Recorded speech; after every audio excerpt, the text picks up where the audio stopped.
What's going on? How is all my people doing on Inspirational Freestyle Recovery Flow? Got my brother Nathan right here, man. I reached out to him. I think he's pretty sure he's been on my page for a little bit. I want to introduce him. I'm going to pray in. I'm going to let God take over on the platform so he can take us to our egos and our pride away, and we can get into the message tonight, man, brother. But I appreciate you for getting on and getting vulnerable, and carrying the message tonight. And I really appreciate this, man. So if everybody can, spread some hope to the people that's like sick and suffering and the people that's out there, let's drop them clean dates, get your locations where you're located from, and put on there what you're grateful for.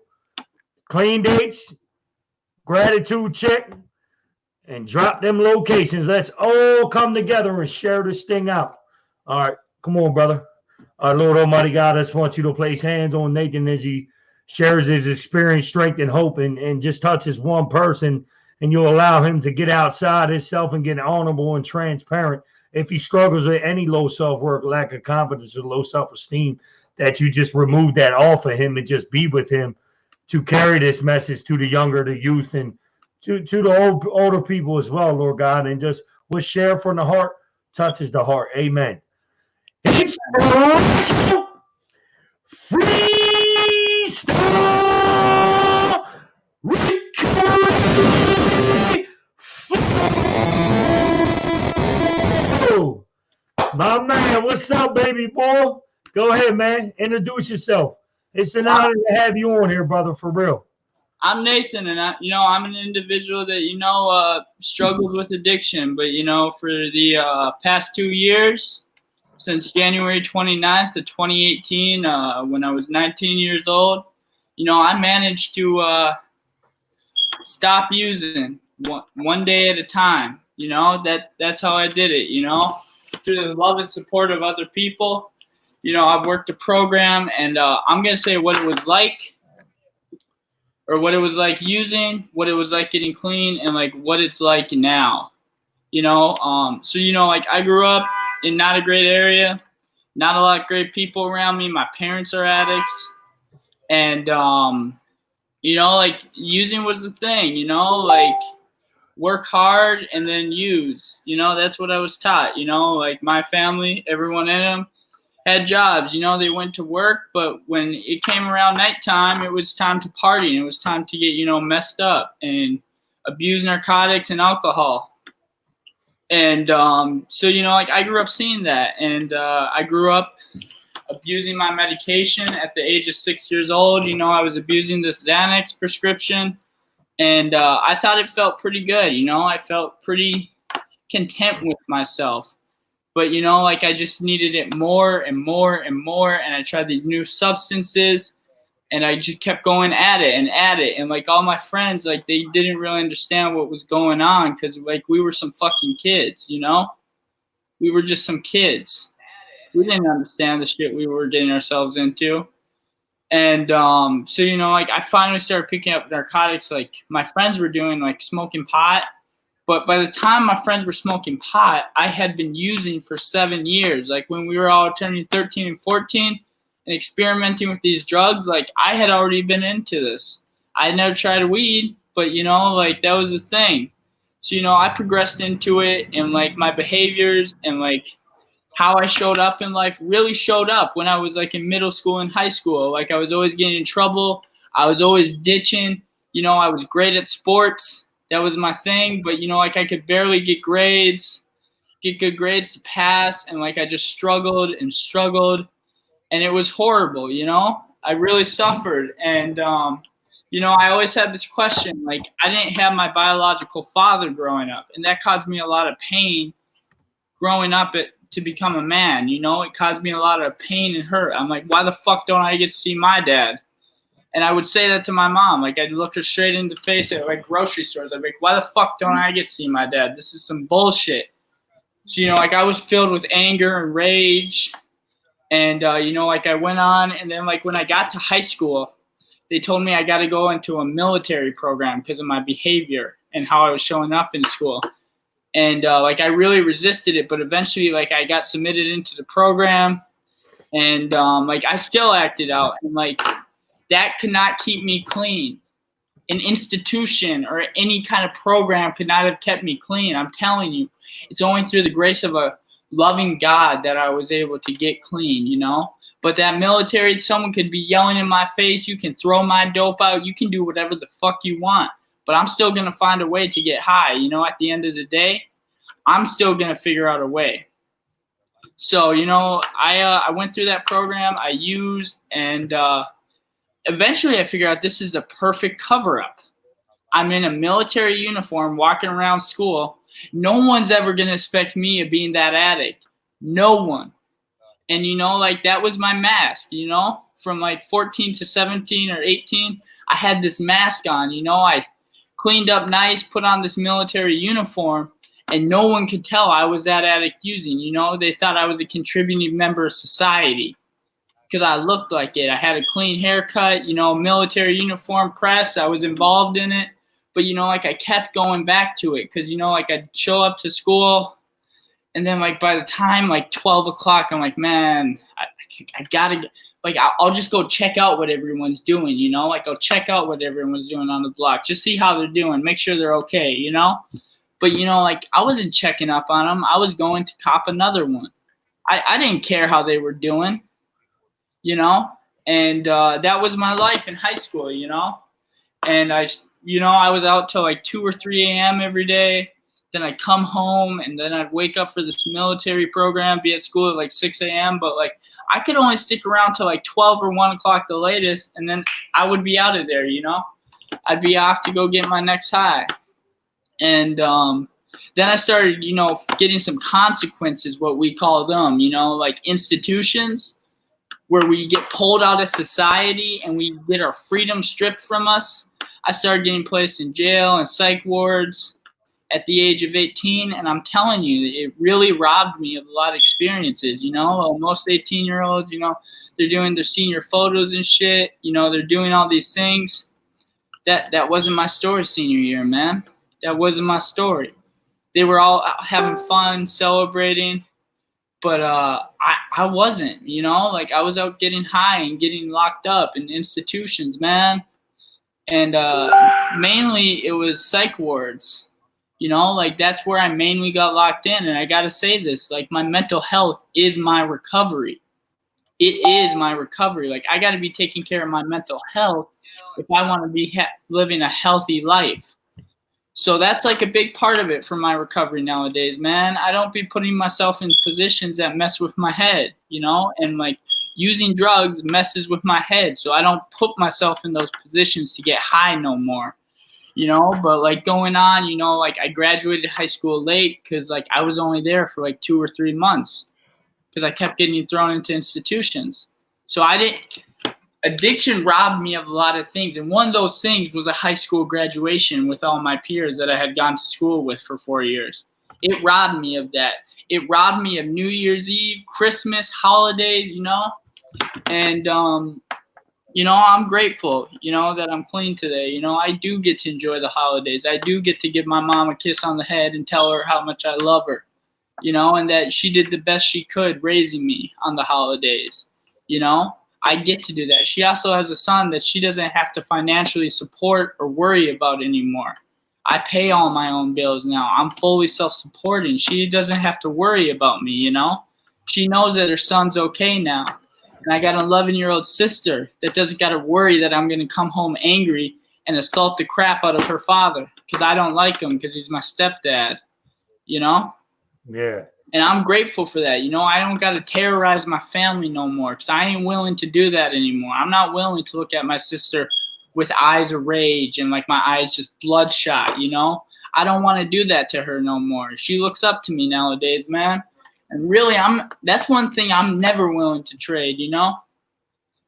That's one thing I'll never trade. You know, the look in my sister's eyes she gives me now is priceless. It's absolutely priceless, man. So like going on, you know, I graduate high school and I've been to like rehab. I've been to multiple psych wards. I've been arrested. I've been detained. Like I'm worn out, man. And I'm only 18 at the time, but like I'm strung out, man. And I had been in like 12-step fellowships through my high school experience. But you know what? They just weren't clicking with me. I just didn't have that willingness to put in the work and sit down and shut up. You know, I wasn't willing to listen to what you had to hear. I said stuff like, oh, I'm 18. I'll get this. I'll figure it out. I'm just through a rough patch. I just need to, have a come up, and then I'll be straight. And you ain't going to see me again.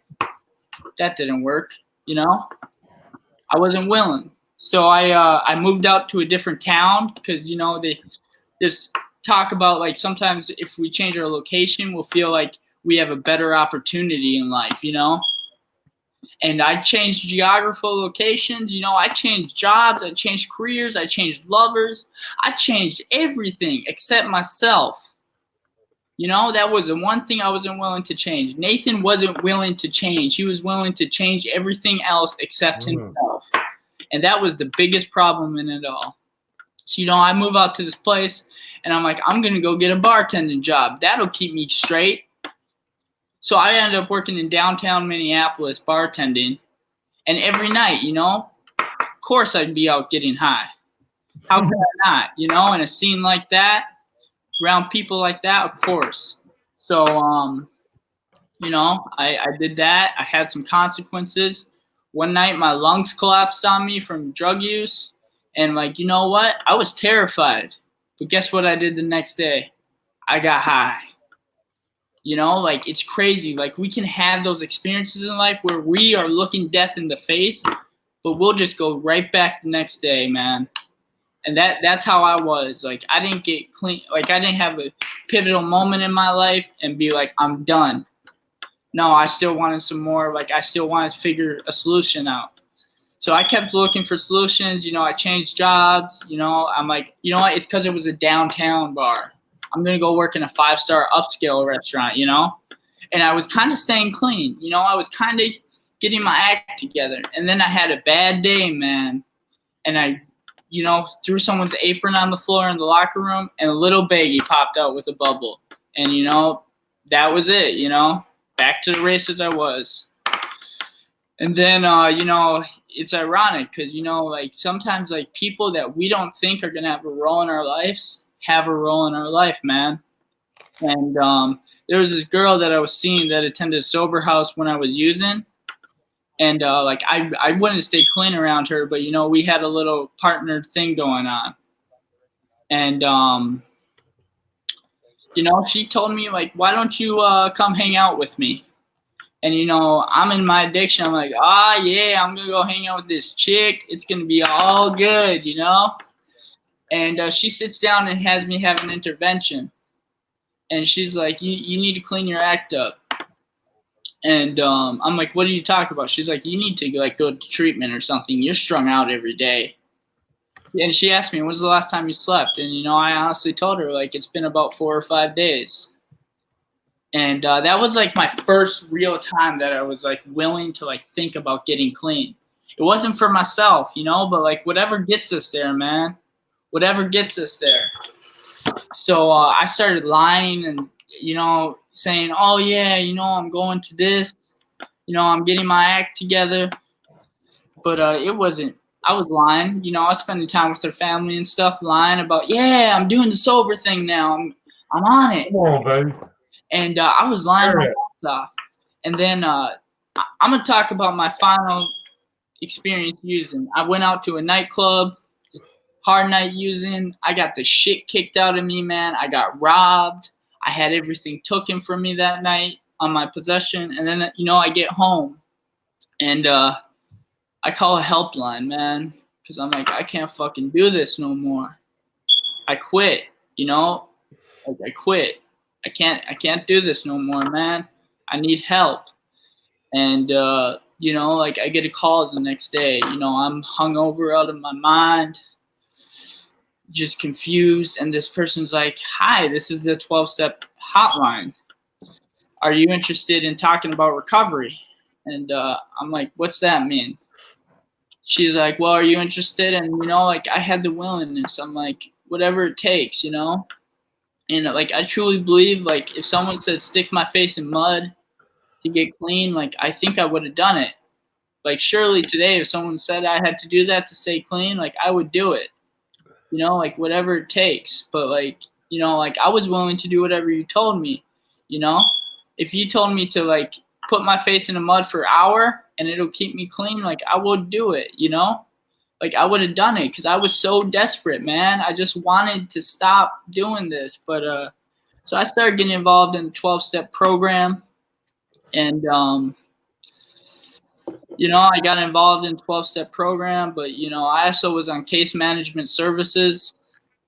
And they started making me get a card signed because they felt like I wasn't being productive.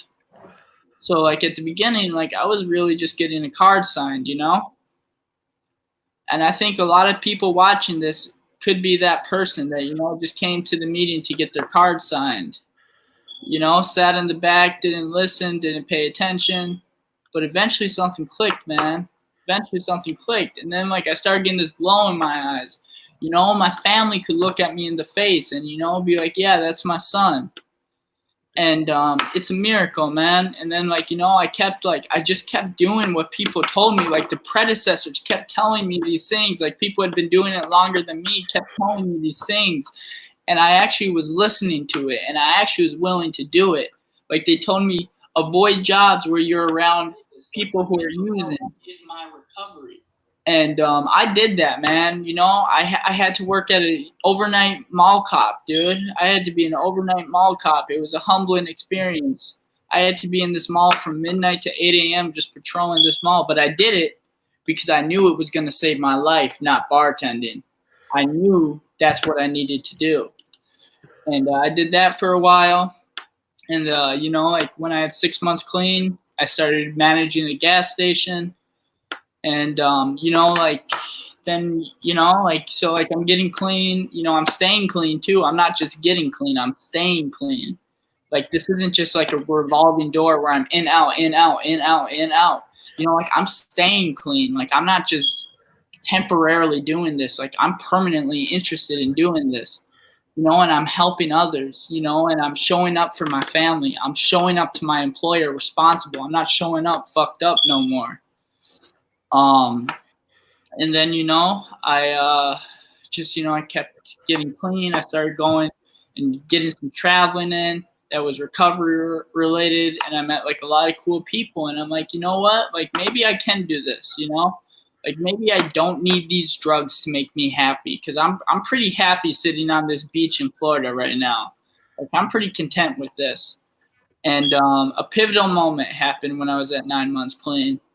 How I spoke about, like, I never got to meet my father. Well, I got to meet him, man.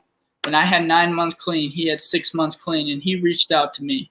And he said, hey, I want to get to meet you. And, you know, like, if I was using, I probably would have socked him right in his face. You know, I had this big old resentment on my chest, but you know what? I embraced him with love, man. I embraced him with love. And I got to meet my dad. And I still know him, man. And he's a part of my life today. You know, that's pretty cool, man, because, like, I didn't think I ever get to meet my dad. And, you know, like, I just kept staying clean. And then eventually, you know, your boy got into college. And I started taking college courses. I enrolled in EMT school, and I became an EMT candidate. And these were all things for my recovery, man, to help me have a better quality of life, you know, to get educated, get some skills under my belt, you know, so I'm more employable and I'm more knowledgeful. And I graduated that EMT course, and I graduated top of my class, actually. But this story also has something about addiction, man. Addiction can still come in our lives if we're not using drugs. And we need to be mindful of that, you know? I met this woman that I thought was the perfect woman for me. You know, she was beautiful, she was smart, she was caring, all that. And you know what? I was scheduled to take my medical licensing exam. But I was too busy, compulsed and obsessed on this girl I was seeing to even think about that medical exam. And you know what? I flunked it, man. That just comes to show, though, that, like, the disease is still present in my life, even when I was at 1 year clean, and it still is today, you know? And, you know, like, I stayed in the restaurant industry. after I failed that thing. But you know, like today we have choices, and I'm gonna share like what it's like now. You know, what it's like now, man. I have an 8 to 4 job where I manage a restaurant. I pay my bills. I live a good quality life. And like I really don't have much to complain about. But you know what? We get opportunities in life. And I've been given the opportunity due to COVID-19 to retake that medical exam. And that's what I've been doing, studying, and I'm applying like these principles of recovery, you know, reaching out to people who've been doing it longer than me and just reaching out for help, man. And like I just like, it doesn't matter how old you are, man. Like I don't give a fuck how old you are. If you're an addict, there is a possibility of recovery if you will put the work in. Because Come on, baby. Recovery isn't for those who want it. Or no, recovery isn't those for who need it. It's for those who fucking want it, man. Because a lot of people need this shit. But not a lot of people want to put the work in, you know? Not a lot of people want to do that. And you know what? I'm grateful I can put the work in by sharing my story and hopefully reaching out to someone that's still out there struggling, you know? Just because, like, COVID-19 don't give a fuck about the disease of addiction. It's still present out there, man. I see it when I go to work. I see it. You know, the disease of addiction does not stop regardless of what the fuck is going on in life. Like, I do not care, man.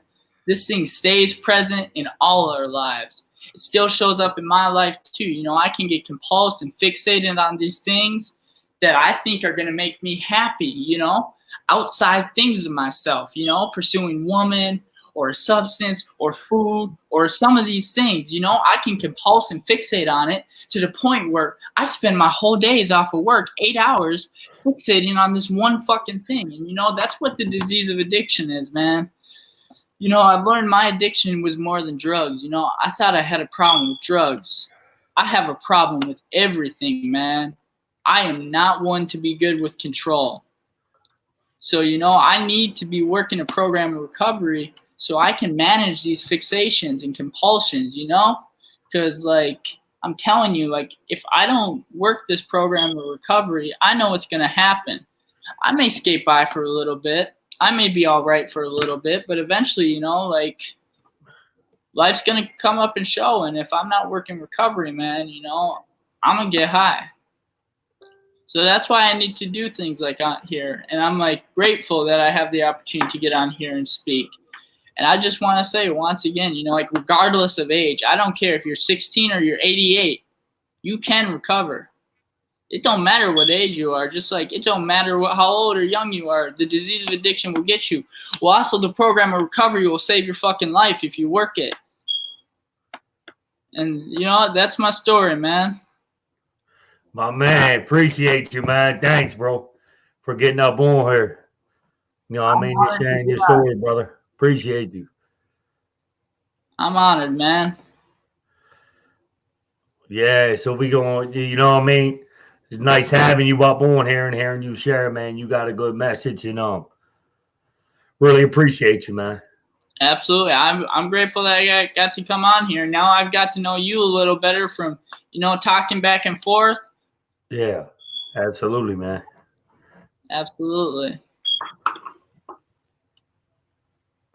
So if anybody's struggling, you hear what he said, the work, you know, got to do the work, man, or you'll be ending up on a shirt. It's just how wrong uncut, man. You'll be up on a shirt, and you'll be in the memory of. It's just what this disease will take you, man. It just don't stop, man. You know what I mean? It just keeps coming on and just getting at you, man. And it's insidious, it's powerful. You know what I mean? Yeah, we gotta reach out to people, man. Yeah, they like what they heard, man. People like what they heard. You have a good night, brother. I love you, man. Can you hear me? Yeah, I can hear you. Yeah, thanks for coming on, man. You have a good night, brother. You too. Much love. My man. Yeah, that was my brother Nathan, man. I met him through the online, man. He just sent me a message. Said I'm cutting out. Is it straight? Can everybody see? Is it good or no?